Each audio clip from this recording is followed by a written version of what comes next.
Assalamualaikum warahmatullahi wabarakatuh.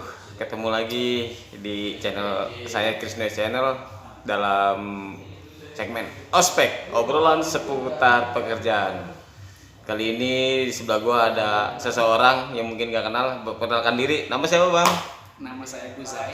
Guzai. Nama asli, nama asli. Nama aslinya panjang. Ya nggak apa-apa, sepanjang apa? Ya, namanya Guzai Pak Ma'ruf. Guzai Pak Ma'ruf. Oh ya. Panjang sih ya. Ya sekarang sekarang umur. Umurnya 24. Umur 24, masih muda. Status. Status single lah. Status single. Pekerjaan sekarang. Sekarang pekerjaan di Cendekia Muda Mulia, manajer operasional. Cendekia Muda Mulia, manajer operasional. Ya sebetulnya sih cuman ngejedruk doang. Nah, ini lalu Cendekia Muda Mulia ini apa ini maksudnya? Itu yayasan. Yayasan yang bergerak di bidang kepemudaan dan sosial masyarakat. Bergerak di bidang sosial masyarakat. Kepemudaan sosial masyarakat. Nah, sebelum-sebelumnya nih, sebelum apa memang baru pertama kali kerja di sini atau sebelumnya sudah ada pengalaman kerja tempat lain gimana? Sebelum-sebelumnya pekerjaannya sebelumnya. Kalau sebelumnya itu bekerjanya masih freelance. Serabutan. Oke. Jadi kalau ada panggilan kerja, kalau nggak ada ya kita ngejedok. Jadi kerjanya menurut panggilan nih. Iya kan saya cowok panggilan. Oke. Apa aja itu yang pernah dijalani selama kerja panggilan itu, misalnya apa itu? Contoh-contohnya. Pekerjaan panggilan itu saya sebagai trainer, sering ngisi di SMA. Oh, trainer. Trainer apa itu? Trainer public speaking. Oh, public speaking. Itu kira-kira dimulai tahun berapa itu kira-kira? Saya bukannya mulai sih, sebetulnya saya ngikut dulu kan. Oh, ngikut. Jadi ngelihat senior nih, ada nih senior. Keren nih orang bisa public speaking keren kan. Iya. Akhirnya saya ikutin loh senior saya. Dan diajak. Setelah diajak, saya dikasih kesempatan buat coba kalau enggak lu aja yang ngisi nih. Akhirnya saya ambil lah kesempatan itu dan akhirnya dari situ semenjak tahun 2000 berapa ya? 2017. Saya masih kuliah semester 5. Semester 5 di UIN Syarif Hidayatullah. UIN Syarif Hidayatullah Jakarta. Oh ya, jadi mulai 2017 tuh. Jadi tadi trainer ya sebagai public speaking ya. Jadi awal kali itu di mana itu tempat lokasinya? Lokasinya ada di Tangerang. Tangerang. Di Tangerang, terus sudah di Tangerang diajak lagi ke Blok M. Kemudian setelah itu banyak tuh menyebar. Akhirnya alhamdulillah udah pernah di Sukabumi, di Bogor. Kemudian juga udah di Jakarta dan paling sering di sekolahan saya sendiri alumninya. Oh gitu. Di Bandung, Jakarta. Nah itu kan karena basicnya itu jadi bisa public speaking apa karena memang cuma otodidak ngikutin tadi senior, apa memang basic dari kampus ngambil jurusannya bagaimana gitu? Oh enggak. Saya jurusan manajemen. Dan ketika public speaking itu belajar. Karena melihat orang kok pinter gitu. Oh iya. Ngomong di banyak orang, di depan kan saya dulu ngomong di depan orang tuh grogi. Oh grogi. Sampai keringet dingin tuh ya kan. Oh iya. Orang nyangkanya kita mandi. Saking banyak keringetnya. Mandi keringet. Iya. Orang mau main bola mandi keringet, ini ngomong keringetan gitu ya. Akhirnya dari situ cobalah buat belajar bagaimana caranya untuk public speaking dan berbicara di depan umum. Terutama orang-orang banyak kan. Di situ kan ada teknik-tekniknya. Dan itu saya pelajari dan sampai saat ini juga saya masih kuliah di tempat yang memang tempatnya ini khusus public speaking. Di kuliah khusus tempatnya public speaking. Ya. Nama tempat kuliahnya? Nama tempatnya Kavi BBC Motivator School. Di daerah mana tuh? Bintaro. Daerah Bintaro. Daerah Bintaro itu reguler atau Sabtu Minggu atau bagaimana? Itu karena khusus public speaking, jadi saya cuma 1 minggu 2 pertemuan. Oh, 1 minggu 2 pertemuan. Oke, mungkin tadi gitu syarat-syaratnya jadi public speaker itu gimana sih? Yang paling mendasar itu yang perlu diperlukan untuk menjadi seorang public speaker gitu. Ya, syaratnya pertama berani. Iya, berani. Berani apa nekat nih? Berani sama nekat ya Beti lah, beda-beda tipis. Soalnya berani ya. Kalau nekat kan konyol lah bahasanya. Ya oke sih berani. Tapi nekat yang baik itu juga bisa jadi tekad. Ya, nekat yang baik jadi tekad. Oke. Ya, jadi berani. tadi berani. Nah, yang kedua nggak perlu mikir-mikir panjang. Nggak perlu mikir panjang. Jadi kalau misalnya ada kesempatan ambil, gitu kan. Contohnya gini, kalau misalnya ada kesempatan buat maju nih ngomong, kayak dikasih suruh ngomong sambutan. Ya, gitu. Gitu kan. Ya udah ngomong aja gitu kan. Ketika ada kesempatan untuk berbicara, ambil kesempatan itu. Iya. Ya. Terus kalau misalnya di perkumpulan nih, sering kumpul apa aja lah, Iya. itu kita harus mendominasi kita yang ngomong gitu. Oh, jadi mendominasi pembicaraan atau saat diskusi. Iya. Oh, gitu. Ada lagi? Sama tekniknya mungkin ya, itu kan teknik. ada ya tekniknya. Jadi itu butuh juga kalau misalnya mau kuliah atau mau di kelas-kelas online kan ada di YouTube, itu bisa dipelajari. Oh, ada ya. Termasuk buku-bukunya juga ada gitu ya. Karena kalau di public speaking itu kayak ada intonasinya, kemudian ada volume, bagaimana cara kita menangkap dan mengeluarkan suara biar orang itu enak masuk masuk pesannya gitu. Oh, jadi tapi kalau misalnya suara nih kayak saya nih, suara kan cempreng nyablak, kira-kira bisa nggak jadi public speaker? Bisa. Enggak, dia nggak bisa kok sebenarnya. Oh, ada yang bisa ya gitu. Kalau suara jelek itu bukan ukuran, yang penting isinya gitu. Apa cara intonasi, intinya ya perlu pelajarin. Itu mulai dari 2017 jadi public speaking ya kan, di ke kampus-kampus lah atau ke ya ke satu wilayah mana gitu, ada keliling-keliling ya. Pasti ada suka dukanya nih. Ketika itu suka dukanya entah itu mulai bayaran atau mulai apanya terserah, atau misalkan ada misalnya kok gue kayak dikacangin gitu. Pernah nggak gitu? Suka pernah. Dukanya gitu. Apa kira-kira? Pertama dukanya dulu kali ya? Iya, dukanya dulu. Dukanya saya pernah dulu disuruh ngisi di Bogor, di pedalaman. Itu ngisi KKN ya, KKN dari mahasiswa UIN.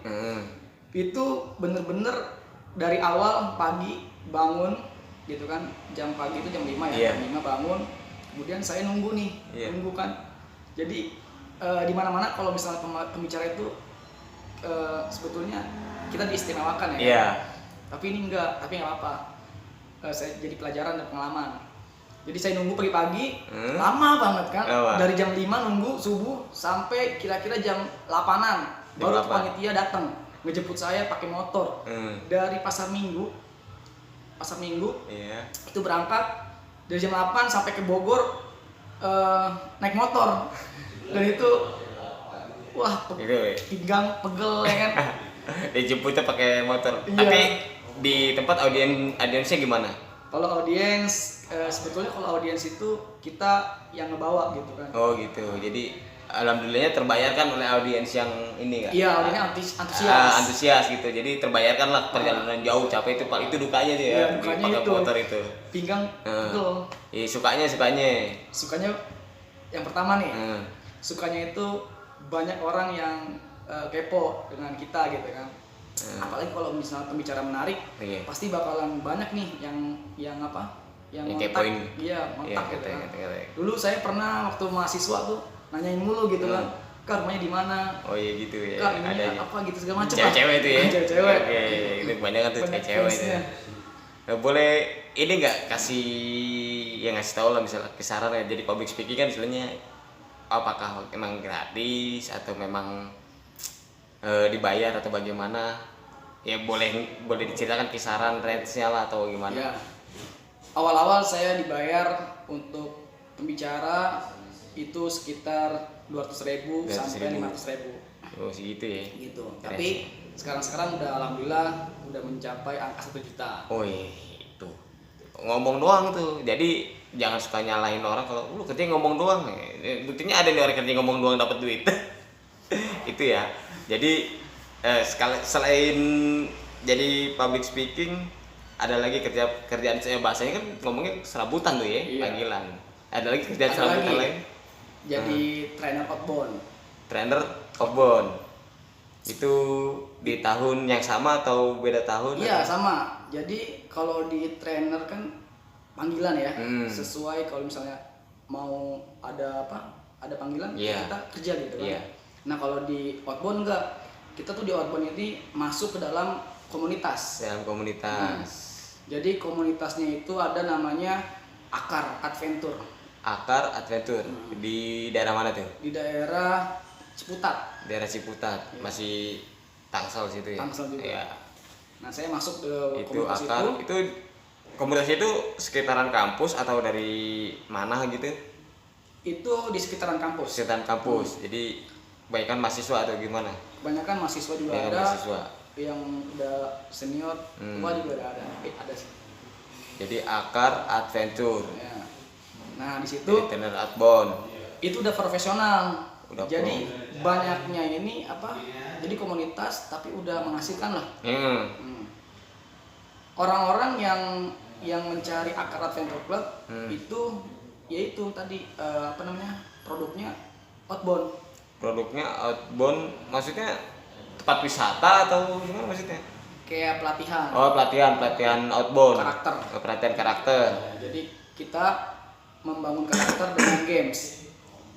Oh, dengan game ketika itu tujuannya ketika untuk di tempat misalnya di tempat outbound atau misalnya dia berbaur ke masyarakat atau bagaimana itu? Ada tempatnya. Ada tempatnya. Tempatnya ada 2 di Ciputat sama di Bogor. Ciputat sama Bogor.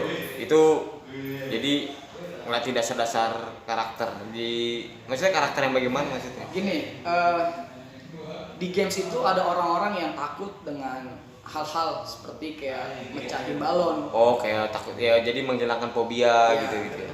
Nah, kita bagaimana membangun karakter dari usia dini, kan ada SD, SMP, SMA yang udah kita training. Itu dengan games. Games ini dengan pembawaan yang enak. Gitu. Jadi mereka ketika takut itu have fun. Jadi rasa takutnya udah hilang Dengan have fun. ditutup dengan permainan game yang dikemas ya menyenangkan gitu ya. Gitu. Di Akar itu sampai sekarang masih berjalan tuh, Bang? Sekarang masih berjalan. Tapi saya nggak terlalu masuk lagi. Oh, nggak terlalu masuk. Karena udah ada junior. Udah banyak junior kali ya. Wah, ini dia. Jadi nurunin ilmu junior kita tinggal santai ngeliatin junior gitu kali ya. Oke, itu tadi Akar Adventure. Ya tadi dia masih dari 2017 juga itu kan? 2017 Akar Adventure itu pembangunan karakter.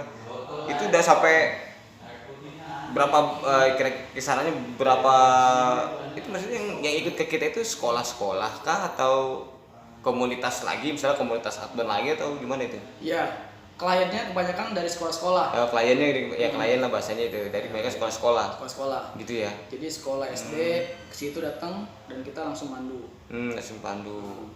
Bisa masuk kayak schoolnya atau bagaimana enggak? Enggak. Jadi sebetulnya bebas sih umum gitu kan. Jadi yang mau datang nih entah itu dari PT, entah itu dari guru-guru yang lain gitu kan. Yang penting datang sini kita punya paket, ditawarin deal, ya udah kita. Oh gitu. Jadi misalnya kayak saya nih, saya di perusahaan saya mau ada pemilik catering nih, saya panggil Akar Adventure ini. Nah, bisa. Bisa balik kayak gitu. Iya, gitu. gitu. Jadi istilahnya apa ya? Panitia game lah gitu ya. Bagian itu ya. IO. Ya. Istilahnya jadi IO bagian tadi tentang karakter LDKS kalau sekolah. Ya, LDKS. Ya kan kalau LDKS kalau sekolah gue LDKS nih. Jadi yang ngebentuk dari IO-nya itu dari Akar Adventure ini. Cakep. Itu tadi dari public speaking, Akar Adventure. Ada lagi kan tentang 2017 sampai 2020 nih ya. Ada lagi kerjaan serabutan lainnya. Iya, itu doang paling. Sampai sekarang di Yayasan Cendekia Muda Mulia. Ya, nah, Yayasan Cendekia Muda Mulia ini tadi pemuda, masyarakat, gimana tadi? Yayasan yang bergerak di bidang kepemudaan sama sosial masyarakat. Oh, di bidang kepemudaan sosial masyarakat. Nah, di kepemudanya ini apa itu? Di kepemudaan banyak, ada kampung olahraga. IAC. IAC itu apa IAC? Itu Indonesia Adventure Club. Indonesia Adventure Club. Lagi-lagi adventure nih. Emang punya basic adventure gini. Iya. Udah. Saya hobi sebetulnya ya. Hobi ya. Jadi kita kulik jadi hobinya nih. Jadi obrolan seputar pekerjaan. Jadi pekerjaan dari hobi yang jadi pekerjaan atau gimana tuh? Hobi yang dibayar. Jadi hobinya itu adventure. Travel. traveling. Naik turun gunung. Udah berapa gunung di Indonesia? Udah berapa ya? Sebenarnya masih sedikit sih. Masih sedikit. Sekitar 4 sampai 5 lah ya. Jawa, Sumatera, Jawa doang. Oh, baru Jawa. Tapi tadi ilmu-ilmu adventure-nya udah dapet ya. Ya, jadi sedikit lah. Ya itu. Jadi berasal dari hobi jadi pekerjaan. Nah, jadi kita punya hobi apa kita seriusin dan kita pelajari, jadikan passion ya, ibarat kata ya. Wah, ini kayaknya udah passion hidup gua nih. Bisa buat pekerjaan dan ujung-ujungnya menghasilkan. Ya. Itu tadi di Rumah Pemuda. Ada iklan dikit. Ya. Iklan ya. Di Rumah Pemuda ini tadi ada IAC lagi, kampung olahraga. Terus ada lagi yang lain? Ada musik ya. Musik klub. Musik klub itu musik apa itu? Ya kayak orang-orang yang suka bermain musik lah. Alirannya bebas. Genrenya terserah. Oh, ada. Mau akustik, mau pop, jazz, rock, gambus, dangdut. Itu ada. Tapi sekarang masih seputar ya pop kali ya. Ya masih pop. Pokoknya tadi ada untuk pemuda musik di situ. Tadi adventure ada, olahraga ada. Yang lainnya ada lagi? Sementara itu dulu. Sebetulnya ada banyak. Nah, tapi belum jalan. Sosial masyarakatnya? Kalau masyarakatnya kita bantuan sosial, bansos, kemudian peduli dengan pelajar. Jadi kekurangannya pelajar itu adalah kita ini udah masuki sekolah jarak jauh. Iya, sekolah jarak jauh. Menggunakan online. Nah, kita bantuannya dengan paket internet. Oh, memberi paket internet gratis. Jadi itu sosial masyarakatnya udah. Jadi tadi salah satunya lagi sedang berjalan sekarang, memberikan paket gratis untuk belajar online. Iya. Dan juga sekarang kita udah buka namanya Bantu Home Learning. Nah, jadi teman-teman yang butuh paket online bisa datang ke basecampnya. Iya. Di Cipucang. Itu kita free wifi. Jadi free bisa wifi. ngebantu Di teman-teman. alamat yang jelas nih, Cipucang mana nih? Jalan Cipucang 5 nomor 8. Iya. Di Koja, Jakarta Utara. Oke, jadi teman-teman pelajar boleh datang selama belajar home learning ini ya. Ya. Untuk tadi free wifi. Tapi intinya buat belajar waktunya. Buat belajar waktunya dari jam 8 sampai jam 12. Oke, dari jam 8 sampai jam 12. Itu untuk khusus belajar, bukan main game ya. Senin sampai Jumat. Untuk pembelajaran jarak jauh. Ya. Pokoknya tadi kalau nggak punya handphone, Bang. Nah, kalau punya handphone kita sediain laptop. Oh, tapi jadi kalau misalnya banyak, ya mohon maaf kita kekurangan. Oh, masih agak terbatas Ya, itu ya. Kalau bisa bawa handphone sendiri ya gitu ya. Jadi kita udah bicara banyak nih sama Bang Kujay. Tadi pekerjaannya tadi walaupun panggilan tadi public speaking, mulai bekerja 2017 ya. Public speaking, terus akar adventure itu masih berjalan semua tuh Bang. Iya. Ya, sekarang di Yayasan Cendekia Muda sebagai manajer operasional. Nah, itu mantap. Usia baru 24 tahun. Tuh, jadi usia itu bukan halangan untuk kita mencari pengalaman. Walaupun usia muda, pengalaman dari mana aja kita bisa ambil gitu. Ada pesan-pesan Bang buat terutama untuk pelajar-pelajar sekarang nih yang lagi home learning nih. Iya, pesannya adalah apapun yang kita alami itu bisa menjadi kesempatan kalau kita benar-benar memahami bahwa kita ini semuanya bisa. Siap. Apa yang kita pelajari itu akan menghasilkan buat kita sendiri gitu. Oke. Jadi jangan terpaku oleh musibah, oleh keadaan. Ya kan dulu juga saya sama, orang tua saya belum mampu lah, tapi saya bisa, gitu kan. Jadi jangan pernah menganggap itu bahwa kendala. Oke. Gitu. Itu pesan-pesan dari Pak Kujay. Ada lagi? Tetap semangat. Oke. Terima kasih. Assalamualaikum warahmatullahi wabarakatuh. Ketemu lagi di ospek yang lain.